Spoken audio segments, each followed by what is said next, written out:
Vale, bueno, pues buenas tardes, bienvenidos, creo que ya nos hemos despertado.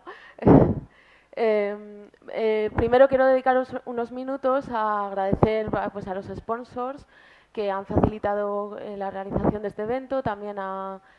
¿eh? ¿Aquí? ¿Ahora se oye mejor? ¿Así mejor? Vale.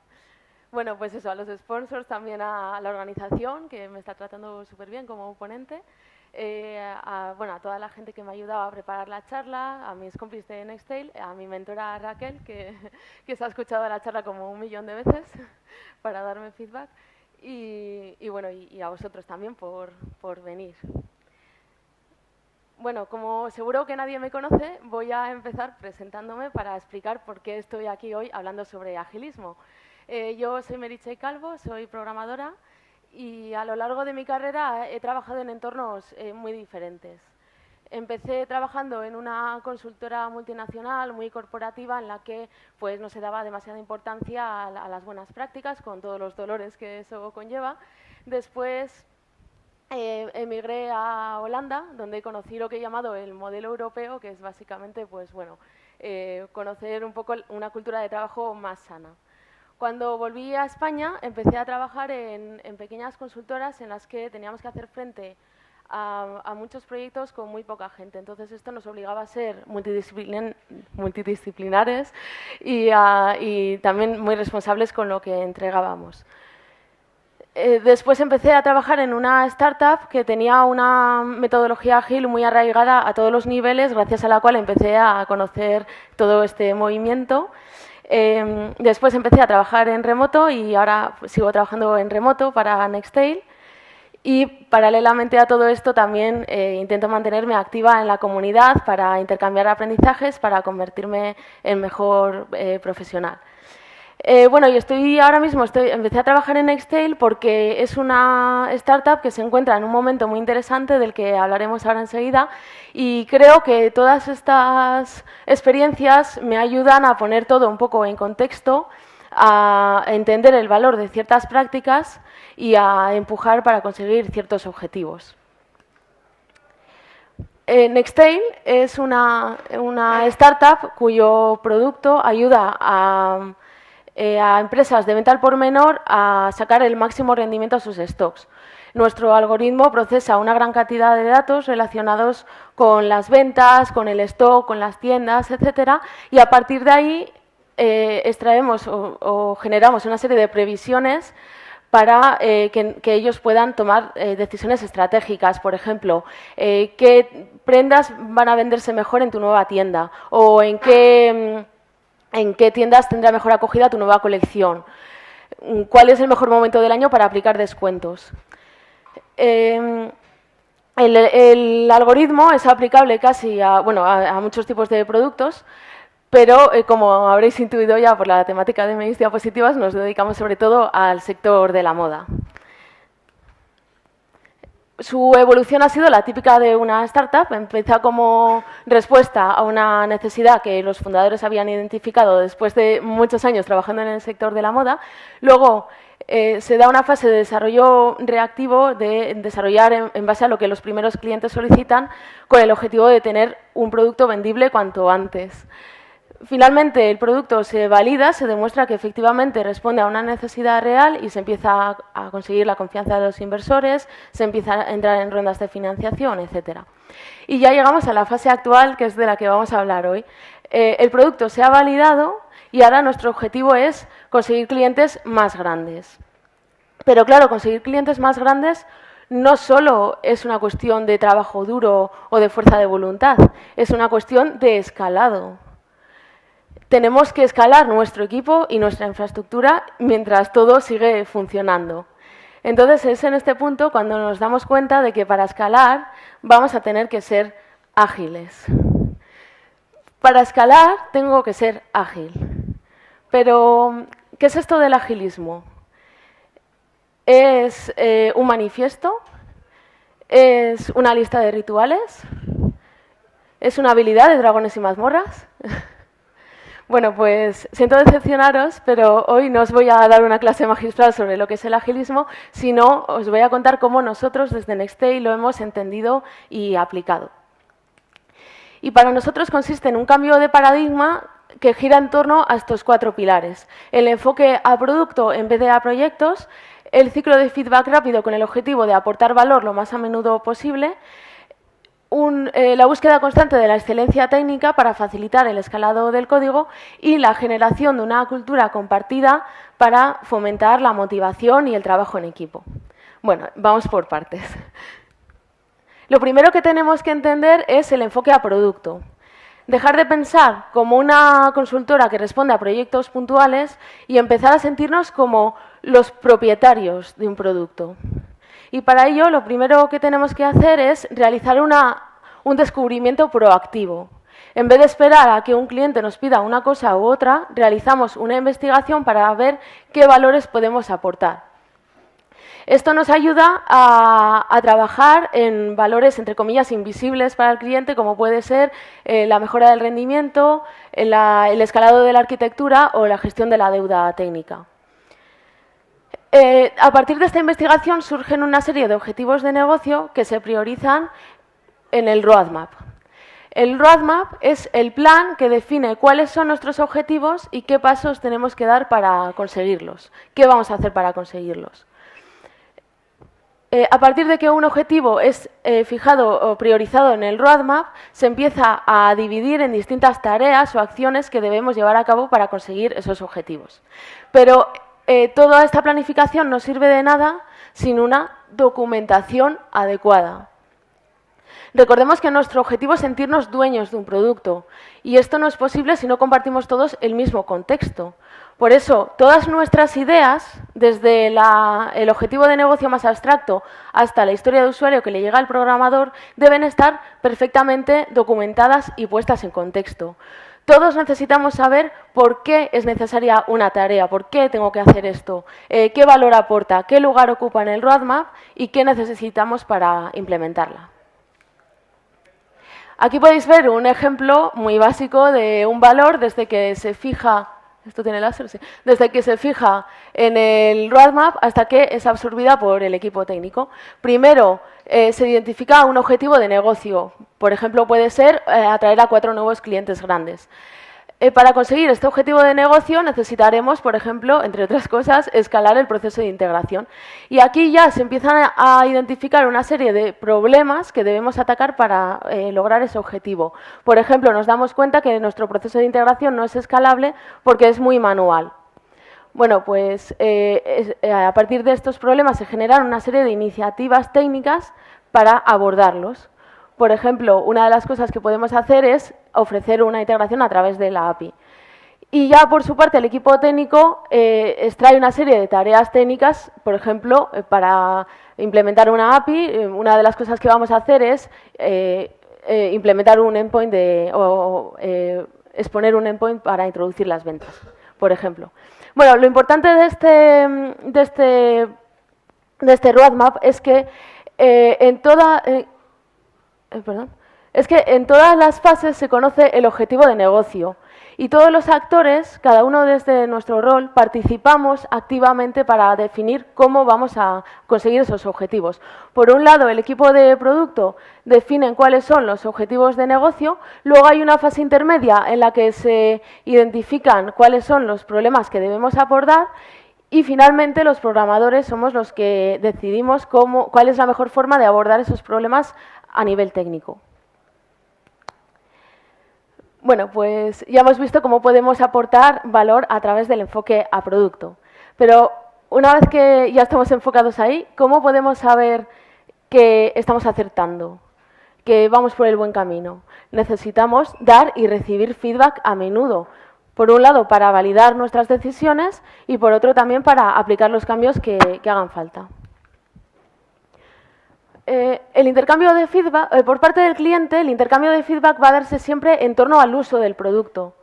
Pero este uso no va a darse hasta que el software no esté funcionando en producción. Por lo tanto, desplegar la producción debe ser nuestro principal objetivo, nuestra principal obsesión, ¿vale? Para ello, todos los factores deben estar alineados. Tanto el esfuerzo de definición del producto como la base de código como la infraestructura deben permitirnos ese flujo constante a producción. Si hemos hecho bien la parte de definición del producto, nuestras historias de usuario podrán dividirse en tareas técnicas lo suficientemente pequeñas e independientes como para soportar ese flujo de despliegue constante. Para ello, en primer lugar, quiero volver a recalcar la importancia de la documentación. Igual que el resto de entidades del producto, nuestras tareas técnicas también deben de tener una razón de ser y contener toda la información necesaria. Nuestro enfoque para abordar este problema de la documentación es reunirnos el equipo técnico para dividir las tareas de usuario entre todos y de esta forma todos adquirimos el contexto de la tarea. También nos permite discutir alguna aproximación a algún problema concreto y obtener todo este contexto y crear toda esta documentación, al final lo que hace es darnos mucha autonomía para realizar nuestro trabajo. Por otro lado, cada tarea técnica debe tener una única responsabilidad, es decir, encapsular una única implementación. Por ejemplo, exponer un endpoint es una responsabilidad y alimentarlo es otra. Y por último, deben de ser independientes, no depender de que otra tarea esté terminada y desplegada para poder empezar con esa. Siguiendo con el ejemplo anterior, tú puedes exponer un endpoint de producción que devuelva a 200 hasta que despliegues tu lógica, o puedes desplegar tu lógica y exponer el endpoint cuando estés preparado, ¿no? Ambas tareas se pueden desarrollar y desplegar por separado. Por otra parte, como he comentado, nuestra base de código también debe de ser capaz de soportar ese flujo constante de cambios. Y para ello, el primer requisito que necesitamos cumplir es la integración continua, que consiste en juntar los cambios que hemos hecho sobre el código lo más a menudo posible, idealmente varias veces al día. Para ello necesitamos que nuestros desarrollos sean lo más cortos posibles y que sean puestos en común enseguida. La práctica que mejor representa esta idea es la del desarrollo en máster, que viene a decir que todos debemos trabajar sobre la misma rama, sobre la rama principal o sobre ramas con vidas muy cortas, de unas pocas horas.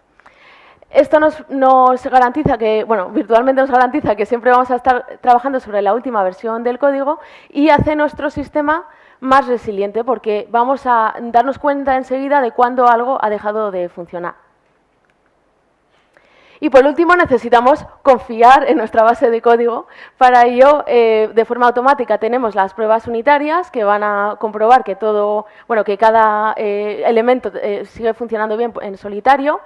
Las pruebas de integración que comprueban que todo sigue funcionando bien en conjunto. Y finalmente nosotros, como responsables del código que entregamos, también realizamos las pruebas de aceptación para comprobar que estamos cumpliendo con las expectativas que habíamos definido. Y por último, necesitamos revisar nuestra infraestructura.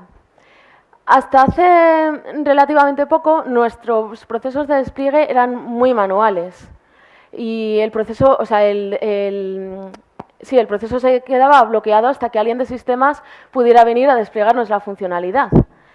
El problema de esto es que interrumpe totalmente el ciclo de feedback. Perdón que se me va, tío. Bueno, el problema de esto es que interrumpe totalmente el ciclo de feedback. Entonces, nuestro mayor esfuerzo ha sido dejar de pensar en la infraestructura como un proceso manual y empezar a imaginarla como algo volátil, como un conjunto de máquinas que nacen y mueren bajo demanda de cualquiera. Yo, programadora, puedo levantar una máquina para probar mi funcionalidad y puedo desplegar staging y desplegar la producción sin intermediación de nadie. Y esto es posible gracias al concepto de la infraestructura como código. En la infraestructura como código, pues todas las instrucciones necesarias para levantar y configurar una máquina están descritas en scripts, en código. Y lo bueno del código es que se puede gestionar a través de automatismos. La principal ventaja de esto es que nos permite proporcionar una plataforma self-service en la que la infraestructura está al alcance de todos. Y todos podemos, entre otras cosas, desplegar nuestros servicios automáticamente. Otra ventaja es que nuestras máquinas son fácilmente replicables. Por lo tanto, podemos probar nuestras funcionalidades en entornos idénticos a producción y, por lo tanto, recibir un feedback bastante fiable.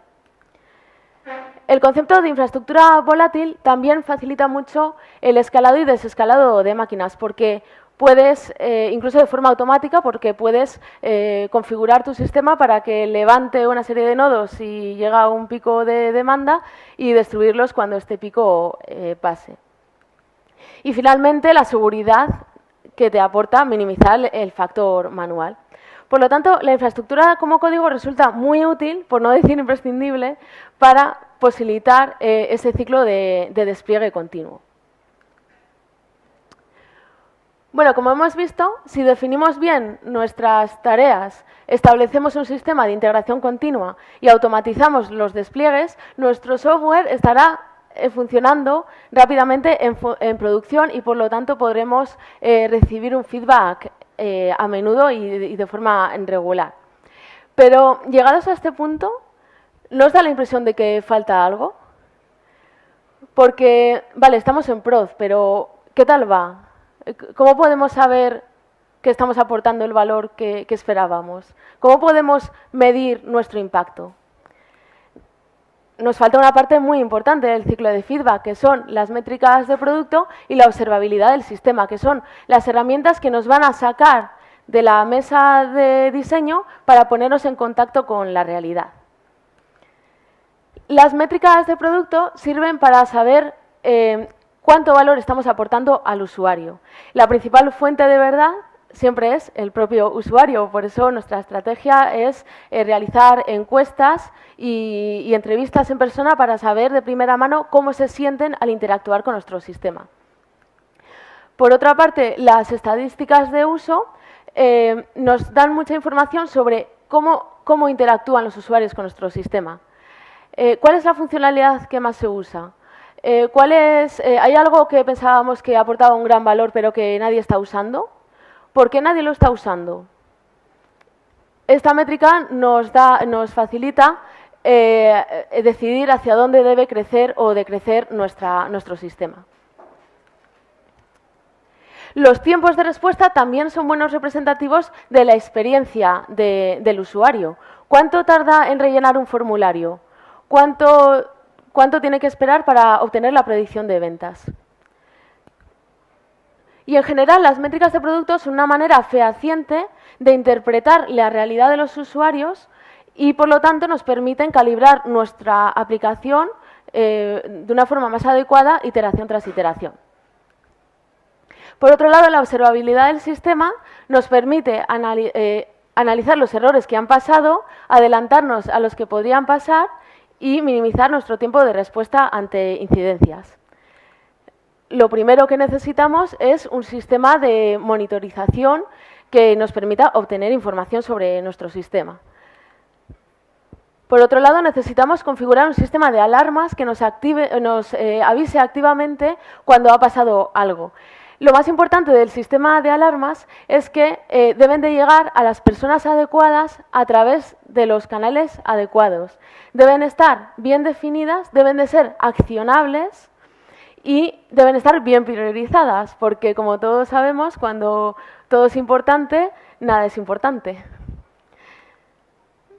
Vale, cuando se levante una de estas incidencias, cuando salte una de estas alarmas, gracias a la información que nos da la observabilidad, también tendremos más fácil hacer un trazado hasta la causa base de esa alarma y atacarlo cuanto antes.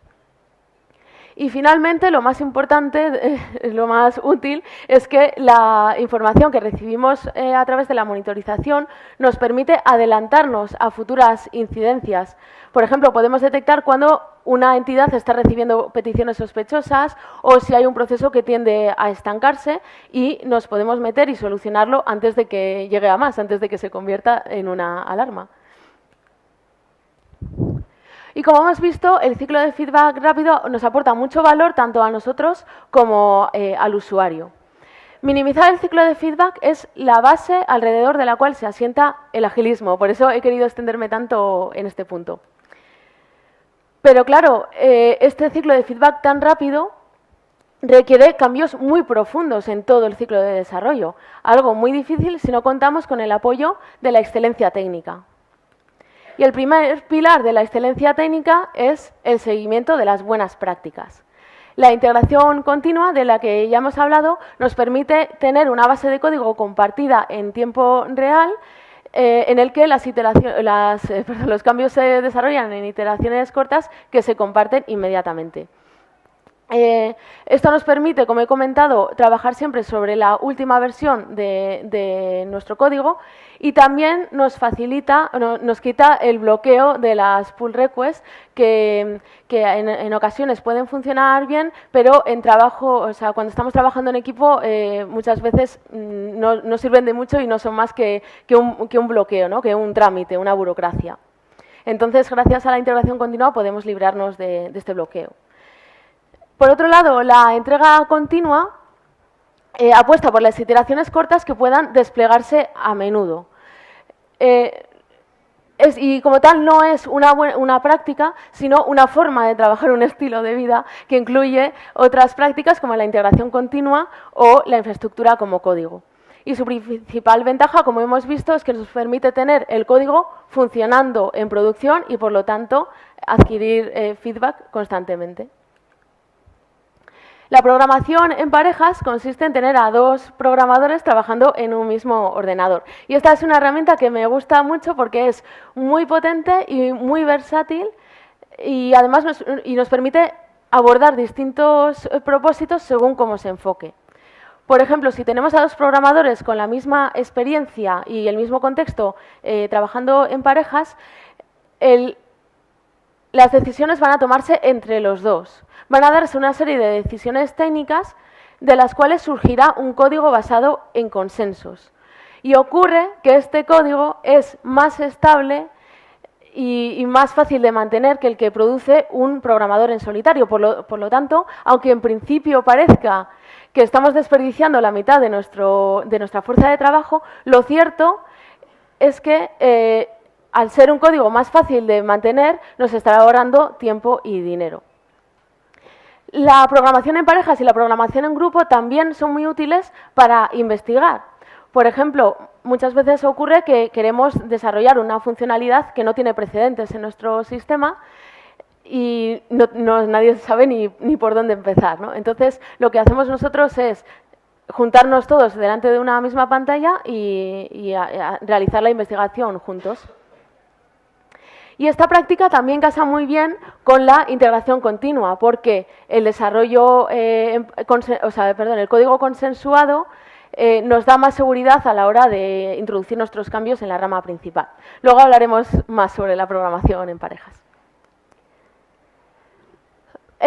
Otra práctica imprescindible es el desarrollo guiado por pruebas, que consiste en escribir las pruebas y luego el mínimo código necesario para que esas pruebas pasen. Es decir, utilizar las pruebas como herramienta de diseño del código en vez de utilizarlas a posteriori para probar un código que ya existe. La principal ventaja del desarrollo guiado por pruebas es que nos da un buen arnés de test en el que podemos confiar para modificar nuestro código. Y poder modificar nuestro código con tanta confianza también nos permite aumentar su calidad, porque podemos refactorizarlo tanto como queramos sin miedo a estar rompiendo algo. Y además también nos sirven como documentación, porque cada caso de uso estará descrito en una prueba y por lo tanto es fácil compartir el convenio para una funcionalidad. Y por último, tenemos que preocuparnos por escribir un código limpio. Tendemos a pensar que el código es un conjunto de instrucciones que le enviamos a la máquina para que las ejecute, pero esto no es así. El código lo escribimos para los humanos, que, bueno, como hemos visto antes, nos pasamos el 80% de nuestro tiempo leyendo código, ¿no?, antes que escribiéndolo. Por lo tanto, por favor, vamos a hacernos un favor y a escribir un código fácil de leer y de modificar. Aparte de todo esto, también necesitamos realizar un esfuerzo activo por seguir aprendiendo y convertirnos en mejores profesionales. La primera pata del aprendizaje continuo es, lógicamente, la formación. Y en este punto no me refiero a la formación individual, sino la formación en grupo, ¿no?, en conjunto. Podemos participar de distintas formas como empresa para fomentar la formación, pero yo creo que lo más importante es que la entendamos como como una actividad libre y opcional. Porque nadie sabe mejor que nosotros lo que necesitamos aprender para fortalecer nuestras necesidades. Por lo tanto, en vez de imponer una formación reglada desde la empresa, es mejor dejar que el equipo técnico se autogestione. Una cosa que he visto en varias empresas y que funciona muy bien son las sesiones de aprendizaje, en las que nos juntamos todo el equipo de ingeniería y nos enseñamos cosas que hemos aprendido o hacemos demos de lo que hemos estado construyendo, etcétera. Y otra herramienta también son los clubs de lectura técnicos, que normalmente tenemos una serie de libros que ha comprado la empresa, fijamos una fecha de una reunión para discutir los capítulos que acordemos. Y si queréis más información sobre cómo organizar este tipo de eventos o queréis debatir sobre ello, pues me podéis encontrar ahí en el networking, ¿vale? Por otra parte, es muy importante que haya una cultura de la ayuda mutua, empezando por asimilar que no existen preguntas tontas. Preguntar no es molestar y detenerse para contestar no es una pérdida de tiempo. Lo que sí que es una pérdida de tiempo es tener a la gente sola ante el peligro. Porque una persona desamparada es una persona que va a encontrarse bloqueos constantemente, que no va a ser capaz de aportar lo mejor de sí misma y que al final va a quemarse. Por lo tanto, tenemos que crear a nuestro alrededor un clima de humildad en el que todos podamos aprender unos de otros. De esta forma, yo creo que además el entorno de trabajo será mucho más afable, ¿no? Otro espacio que podemos utilizar para aprender y mejorar son las retrospectivas, que son reuniones en las que nos juntamos para analizar qué tal va nuestro equipo, qué hitos hemos logrado, qué cosas podemos mejorar. Lo más importante de las retrospectivas es entender que no son un lugar para depurar responsabilidades ni para resolver conflictos personales, sino que son más una visión de como equipo. Esto también se aplica a las revisiones de consens, que son esas reuniones en las que extraemos la deuda técnica, y a los postmortems, en los que analizamos en los que utilizamos para analizar qué ha pasado cuando algo ha fallado en producción. Los errores nunca son responsabilidad de una única persona. Pongamos el ejemplo clásico de que un programador ha introducido un bug en producción. ¿Es culpa única y exclusiva de ese programador? No. Igual es que nuestro sistema no es resiliente, igual es que nuestra carga de trabajo es demasiado alta, igual es que no le hemos hecho bien el onboarding, igual es que no estamos trabajando en parejas. Pensar que la culpa reside en un único individuo es una falacia que no sirve además para nada más que para fomentar la cultura de trabajo tóxica y para quemar a las personas. Así que vamos a mantenernos asertivos y a tener una visión de conjunto. Y por último, la programación en parejas, mi querida programación en parejas, de nuevo juega su papel. No solo sirve, como hemos visto, para generar un código estable y para investigar, sino que también es una muy buena herramienta para disolver los hilos de conocimiento y para formar nuevos profesionales. Y por último, tenemos que facilitar la formación con recursos, proporcionando tiempo y dinero para que la gente, si así lo quiere, pueda seguir formándose, acudiendo a conferencias como esta, preparándose charlas o comprándose libros, siempre, insisto, de una forma libre y opcional. Bueno, Mary, todo esto está muy bien, ¿vale? Pero me suena todo un poco a utopía, ¿no? O sea, ¿cómo voy a conseguir yo que en mi equipo se adopten todas estas prácticas? No es fácil, pero tampoco es tan complejo. Porque realmente para conseguirlo solo necesitas una cosa: la integración cultural. Si tienes a las personas adecuadas y las formas bien, todo lo demás surgirá de una forma orgánica. Nosotros en Estel hemos querido apoyarnos en las culturas, en las corrientes que creemos que mejor representan esa cultura del enfoque al producto, del feedback rápido y de la búsqueda de la excelencia constante.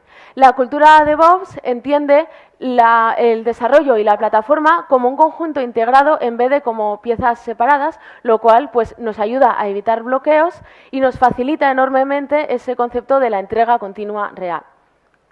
Y por otro lado, la programación extrema apuesta por las iteraciones cortas que aporten valor a menudo y por la calidad del código obtenida a través de esas prácticas de ingeniería que hemos visto en el bloque de excelencia técnica, ¿no? El desarrollo guiado por pruebas, la programación en parejas, el código limpio, etcétera. Pero claro, la cultura no se hace sola, hay que hacerla. Recordemos que nuestro principal objetivo era escalar para conseguir clientes más grandes. Pero, a ver, si contratamos a 200 ingenieros más, ¿estaremos escalando? No necesariamente. Tú puedes poner 200 engranajes más a tu máquina, pero si todos son iguales y giran en la misma dirección, tu máquina es completamente inútil. Para que funcione necesitamos que cada uno gire en la dirección y con la velocidad adecuados. La cultura tiene que ser compartida y homogénea, porque si no, ninguna metodología va a funcionar. Por eso lo primero que tenemos que hacer es seleccionar a las personas adecuadas. Y con las personas adecuadas no me refiero a que todos seamos iguales y que pensemos igual.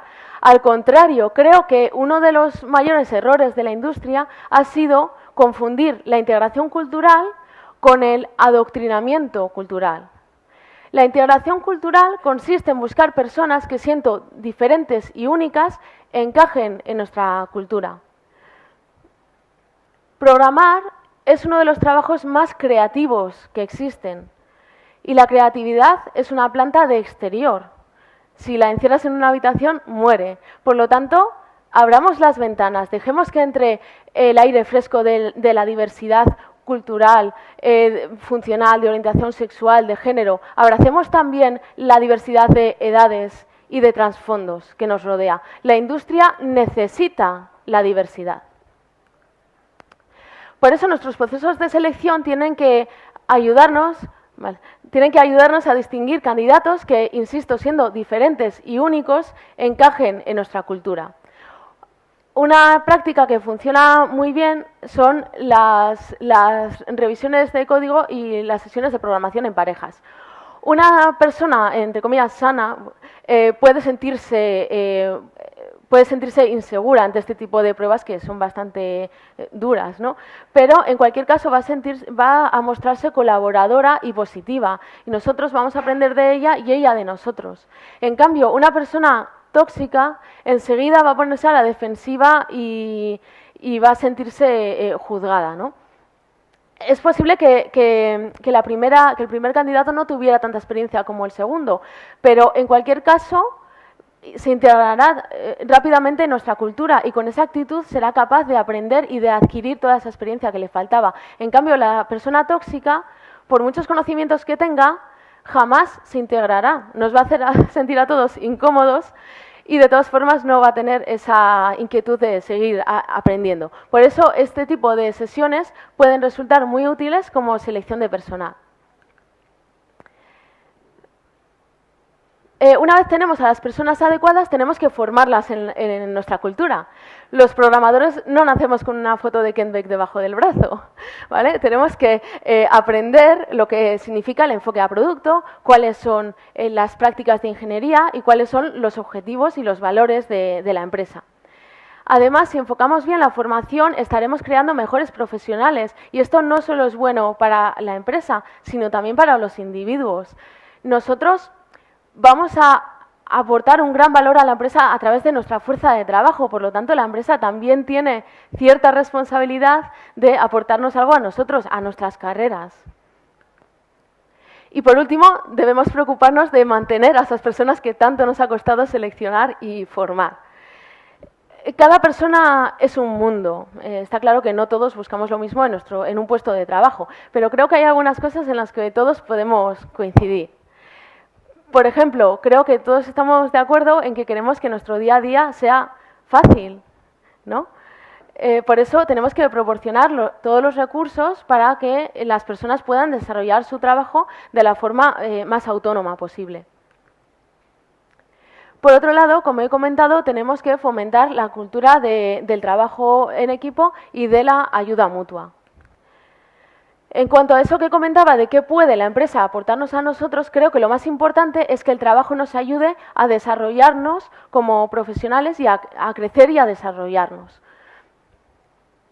Para saber qué es lo que a la gente le interesa y qué les pasa, es importante que les escuchemos en un ambiente de libre expresión. Por eso es importante proporcionar foros en los que nos podamos expresar, podamos resolver conflictos y podamos proponer iniciativas, entre otras cosas. Y por último, quiero hablar del elefante en la sala, el dinero y los beneficios. Porque el agilismo pone de relieve la importancia del cuidado de la salud mental de los programadores. Y esto hace que muchas veces la programación se convierta en una profesión un poco idealizada, que a veces confundimos con un hobby. Entonces pensamos que, bueno, que como es un hobby, pues bueno, le puedo dedicar todo mi tiempo alegremente. Qué guay, puedo quedarme hasta las tantas jugando al ping-pong en la oficina, o tengo healthy snacks en la nevera. Cerveza gratis, bueno, ya, palabras mayores, ¿no? O sea, por favor, coge mi alma y sírvete. A ver, todo esto está muy bien, pero no olvidemos que la programación es un trabajo. Así que trátame como a un profesional. Ofréceme un salario competitivo y ventajas reales como el trabajo en remoto. Bueno, pues ya hemos visto los 4 pilares de nuestro proceso de escalado.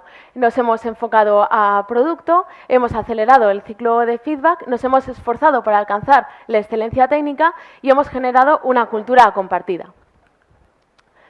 Como veremos en el siguiente punto, en Excel todavía no hemos alcanzado todos estos objetivos, pero ya hemos empezado a notar grandes ventajas gracias a este enfoque. Por eso creo que es un buen momento para realizar una comparativa, que además me va a servir para mostraros casos de uso prácticos.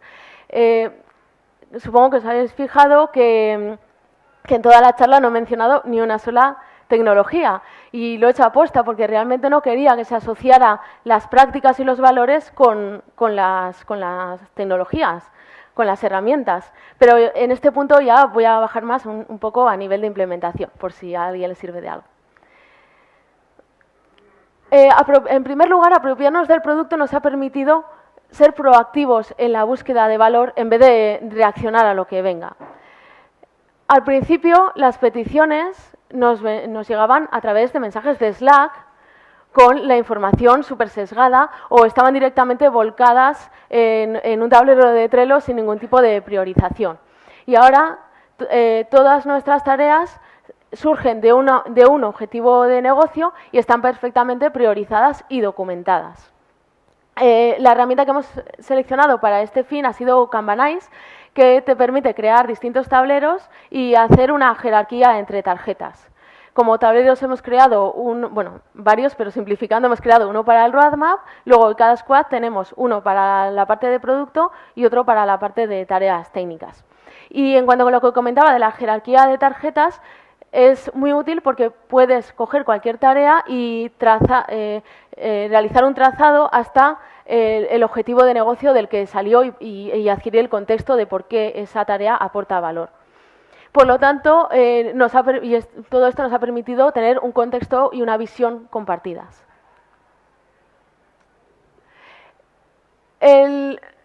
Apropiarnos del producto también nos ha permitido trabajar en todo el producto en conjunto, no solo como hemos visto en la parte visible. También podemos trabajar en la parte invisible, como he comentado. Una muestra clara de esto es que el escalado de la arquitectura, del código y de los datos están priorizados dentro de nuestro roadmap, forman parte de nuestro roadmap. Los cambios en la arquitectura nos han permitido automatizar los despliegues y minimizar los bloqueos, como he comentado. En los albores de Nextail, la infraestructura se administraba de una forma muy manual. Muy manual me refiero a un LAMP desplegado en un EC2 y de una persona gestionando a golpe de ratón, ¿vale? Hemos Ahora os contaré la situación actual, pero no hemos llegado hasta la infraestructura codificada de un día para otro. Hemos ido dando pequeños pasitos. Empezamos haciendo una automatización muy básica del provisionamiento de una máquina. Después permitimos a nuestro sistema autogestionar sus servicios, luego continuamos provisionando automáticamente más máquinas y finalmente nos metimos en todo el rollo de la infraestructura codificada y pudimos migrar a Kubernetes, que ya estaba tardando en decir esa palabra, ¿no? Estamos en Kubernetes. Y el objetivo de esto ha sido llegar a un alto nivel de automatización y proporcionar esa plataforma self-service de la que os he hablado.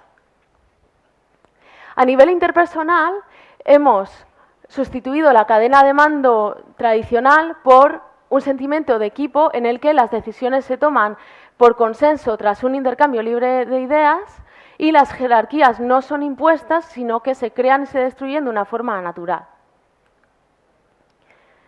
Y por último, hemos utilizado la excelencia técnica en contraposición al concepto tradicional de trabajo duro, porque no necesitamos gente picando código 12 horas al día, lo que necesitamos es gente eficiente, creativa y enfocada. Bueno, estamos convencidos del camino que debemos recorrer, pero estamos en ello. Hay muchas cosas de las que os he hablado que todavía no hemos conseguido. Por eso he dejado para la parte final una lista de deseos que no hemos conseguido cumplir todavía. Bueno, en primer lugar, tenemos que seguir escalando el código y los datos. Nuestro mayor esfuerzo, como os he explicado, ha sido el escalado de la infraestructura. Y ahora queremos utilizar esa infraestructura para dividir nuestro monolito. Nuestro sistema es en su mayor parte un monolito que nos ha funcionado bien hasta hace relativamente poco, pero ahora por una cuestión de escalabilidad lo queremos dividir en aplicaciones que puedan testearse y desplegarse por separado. Esto, por supuesto, requiere esfuerzos en muchos frentes, pero realmente creemos que es algo imprescindible para lograr nuestros objetivos de negocio, así que seguiremos caminando hacia ese objetivo y según cómo vaya, pues os lo cuento el año que viene, ¿vale?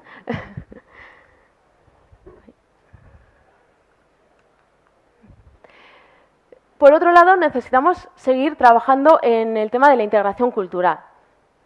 Porque me da la impresión de que seguimos teniendo cierta carga tradicionalista que nos impide dar algunos pasos importantes. Por ejemplo, seguimos teniendo miedo de desarrollar en máster. Creo que seguimos sin entender algunas prácticas como el trabajo en parejas o el desarrollo guiado por pruebas. Seguimos también vanagloriando a los héroes, que son esos programadores que cargan sobre sus hombros muchísima responsabilidad o que meten muchas horas, cuando en realidad son los principales causantes de la cultura de trabajo tóxica y de los silos de conocimiento. Y en general yo creo que nos falta entender un poco el valor de ciertas prácticas y tener un poco de voluntad a la hora de aplicarlas. Y también relacionado con la integración cultural, pero en otra parte nos queda pendiente integrar el departamento de Data Science, porque es el buque insignia de nuestro producto y, sin embargo, trabajan de una forma muy desincronizada con el resto del equipo. Y aunque lo haya puesto en segundo lugar, creo que si no conseguimos tener una cultura homogénea, tampoco vamos a conseguir escalar el código y los datos. Así que creo que es igualmente importante. Y por último, algo que nos está costando más que cualquier otra cosa es aumentar la diversidad en el equipo técnico. Como he comentado, la diversidad es un factor clave para la industria y, sin embargo, esto sigue siendo una carencia importantísima en muchas empresas, no solamente en Nextail. Por eso quiero aprovechar este minuto de gloria para recordaros que todos podemos hacer algo ya para cambiar esta situación. Podemos modificar nuestro proceso de selección para evitar prejuicios. Podemos concienciarnos para crear un ambiente de trabajo inclusivo. Podemos colaborar con las instituciones y con la comunidad para diversificar el talento desde el inicio. Hoy mismo, bueno, igual ya no, pero mañana podemos proponer un Open Space sobre este tema. Hay muchas acciones que podemos llevar a cabo, pero lo más importante es que entendamos que esto sigue siendo un grave problema. Así que vamos a aprovechar la oportunidad de estar en un evento como este para buscar soluciones juntos. Bueno, al principio de la charla os he comentado que nuestra intención era escalar para conseguir clientes más grandes. Y así ha sido. Hemos doblado nuestra plantilla y hemos conseguido clientes grandes como Pepe Jeans, Versace, Corte Fiel o River Island, entre otros. Las prácticas ágiles nos permiten entregar un producto más adecuado soportado por una infraestructura escalable y un código sostenible. Pero la principal ventaja la hemos experimentado nosotros, los programadores, porque el agilismo nos facilita mucho la vida, nos quita bloqueos del medio, optimiza nuestras horas de trabajo, nos ayuda a crecer como profesionales, nos proporciona foros en los que podamos expresarnos y, en general, nos hace más felices. Y es que esta es, en realidad, la esencia del agilismo. Ni las herramientas, ni los procedimientos, ni los rituales, todo eso son añadidos que van y vienen. La esencia del agilismo es poner por delante de todo a la persona. Creo que todos estamos de acuerdo en que una persona feliz y motivada va a ser mucho más productiva y a poner mucho más amor en sus tareas, ¿no? Bueno, como dijo Coco Chanel, las modas pasan, incluso Kubernetes pasará, nos dirán, ay, abuelo, ¿qué dices eso de Kubernetes? Bueno, todo pasa, ¿no? Las modas pasan, solo el estilo permanece, así que vísteme despacio.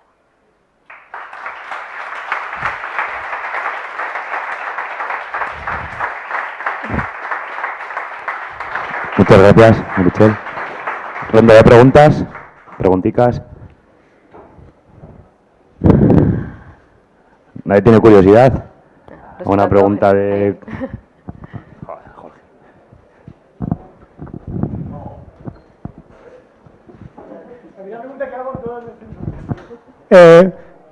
Muy buena charla, la verdad, me gusta mucho.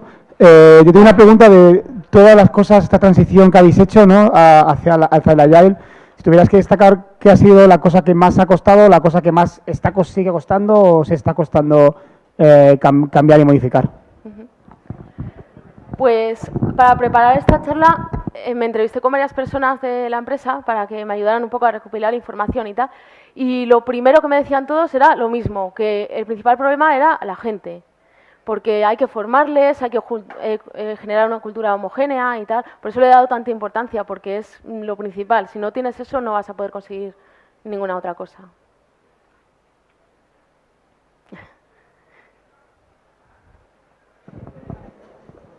Venga ahí.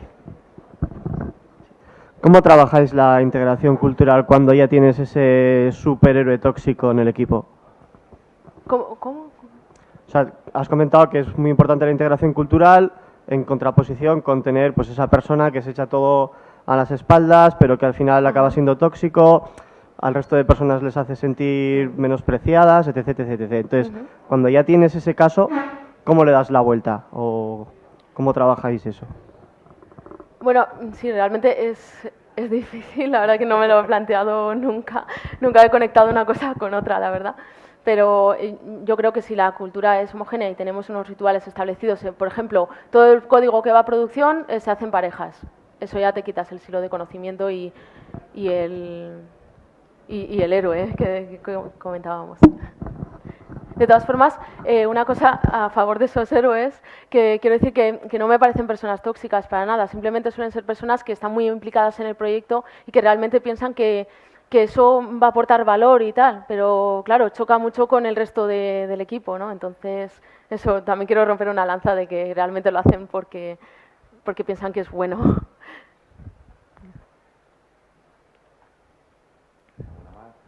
¿Alguna más? ¿No se aproveche la oportunidad?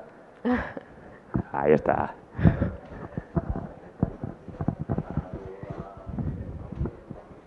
Estás fresco todavía, ¿eh? Estás fresco. En la parte de métricas, ¿qué tipo de cosas hacéis para medir? ¿TSSAB o...? No sé, tengo curiosidad por esa parte. Aparte de las entrevistas y eso de producto, tenemos métricas de uso, o sea, no son test como si simplemente ver qué funcionalidad ha recibido más peticiones, cosas así. En realidad estamos empezando, es bastante básico, ¿vale? Pero sí, hay todo un mundo detrás de eso y realmente es muy importante para ver si estás aportando valor y eso. Muchas gracias y felicidades por la charla. Gracias. Bueno. Hola. Joder. Cría fama, me cago en la leche. Gracias por la charla. Claro, has hablado al final bueno, al final, a lo largo de toda la charla de vosotros habéis sufrido un proceso o disfrutado, no lo sé todavía, un proceso de cambio de ciertas prácticas, de evolución. ¿Cómo hacéis eso teniendo en cuenta que tenéis un producto en producción que se está usando el día a día? Supongo que os estarán pidiendo features y demás. O sea, ¿tenéis algún tipo de, no sé si protocolo, cómo lo negociáis para poder parar, si es que lo hacéis, o cómo hacéis para de repente introducir, pues pasar a tener infraestructura como código, o fomentar más el uso de TDD si no lo estáis haciendo, o sea, cuando no lo estáis haciendo, etcétera? ¿Cómo lo habéis hecho?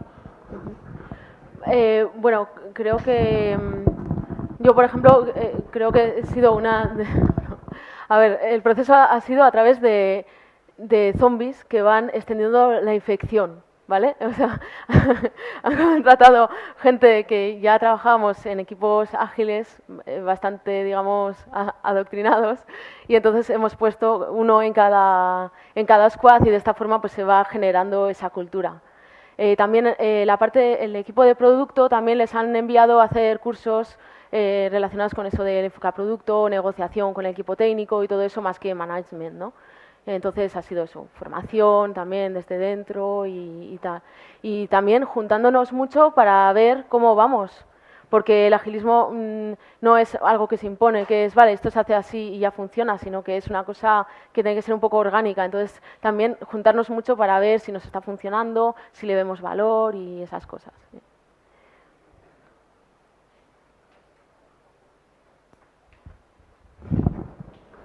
Muchas gracias por la charla y felicidades. Al final has dicho que uno de los siguientes pasos o de vuestros siguientes objetivos era como, has nombrado el departamento de Data Science. Y me he sentido reflejado porque creo que creo que es algo como bastante típico, que a lo mejor al ser un trabajo un poco diferente o que vienen de un background diferente, no lo sé, sí que es verdad que suele ser más difícil como conseguir entrega continua, etcétera, etcétera, etcétera. Entonces nosotros estamos un poco con lo mismo y es como, ¿qué plan? O sea, ¿tenéis algún plan? No sé, es la pregunta. ¿Tenéis algún plan? ¿Qué plan tenéis? ¿Tenéis alguna idea de cómo conseguir acercarlos más hacia este tipo de técnicas? Gracias. Pues la verdad es que tienes toda la razón, porque es súper difícil, porque es que el trabajo se hace de otra forma. Entonces, realmente hay que poner mucho esfuerzo para que tanto nosotros hagamos un esfuerzo de entenderlos a ellos, como ellos a nosotros, y encontremos un punto en el que nos podamos sentir cómodos trabajando juntos. Pero ya lo iré contando conforme vaya saliendo eso.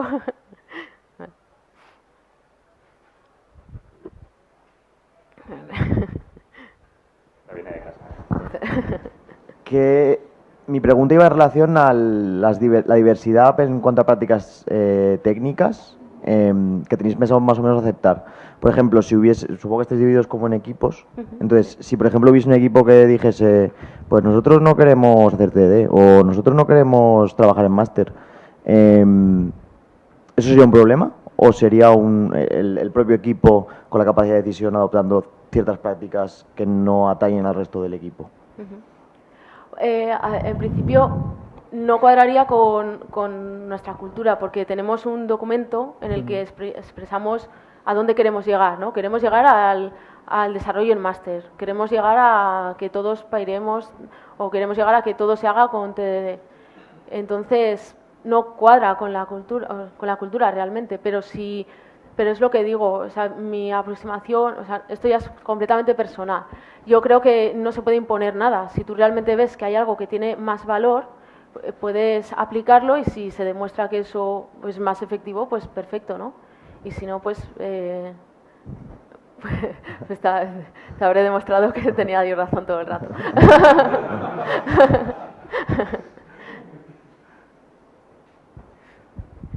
¿Una más? ¿La última? ¿Cuál penúltima? queda nada ya, Vale. Fácil. Vale. La programación en parejas para mucha gente no es innata, requiere un aprendizaje. El trabajo remoto para mucha gente tampoco lo es y requiere un aprendizaje. Cuando juntas las dos cosas, ¿qué pasa? Cuéntanos cómo habéis instalado eso y hacer que sea natural. ¿Te refieres a instalar el trabajo, el Hacer trabajo en pairing, parejas? hacer pairing estando todos en remoto. Ah, vale. Pues hemos utilizado herramientas telemáticas, por ejemplo, el Zoom, el que comentábamos justo antes en el Open Space, pues simplemente o sea, nos vemos las caras y uno comparte la pantalla y el otro, bueno, el otro navega simplemente. Y ha ido bien porque, no sé, yo creo que, al menos en el momento que he llegado yo, la gente ya tenía bastante interiorizado el tema del pairing y tal. Pero bueno, si quieres saber cómo introducir el pairing a una persona que no puede estar acostumbrada, pues si quieres luego lo hablamos y eso. Porque hay toda una ciencia detrás de eso, o sea que... ¿Ya está? Muchas gracias.